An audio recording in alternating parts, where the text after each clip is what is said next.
It was an extraordinary Tasmanian election last night. After initially appearing the Liberal Party would retain victory with about 15 seats to Labor's 10, it soon emerged a Labor-Greens deal might be getting hatched to form power, which our own panellist, Senator Helen Polley, knew nothing about. She was calling for Labor leader Beck White to concede defeat. I don't think she's going to concede defeat. There's still too many votes to come in. I would be doing something very different myself. I'd be making it very clear that I'd lost, because I would not, and I don't believe the Labor Party will go into any coalition. Well, it's a disaster. It's the lowest vote that the Labor Party's had. It's time for us to look to the future. Well, she may be in for a surprise. Jacqui Lambie is the other potential king or queen maker, as Tom said, in the 35-seat parliament.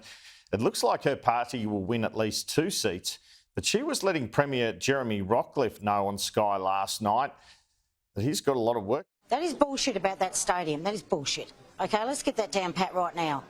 We're always going to have an AFL team eventually, and we've got one. But dictating to us to have a roof over a stadium when we don't have roofs over people's houses, roofs over people's heads down here is just rubbish. If Jeremy had done this properly and didn't hide all the detail and had been transparent, we wouldn't be discussing this. Unless they start telling the truth, they start doing truth in political advertising, they start doing something about political donations, even on the federal scale for the next federal election, you are going to see more Lambies and more Tills up there. There is no doubt about that. This is what people want. It's 21st century, 24-hour news cycle, all that social media up there.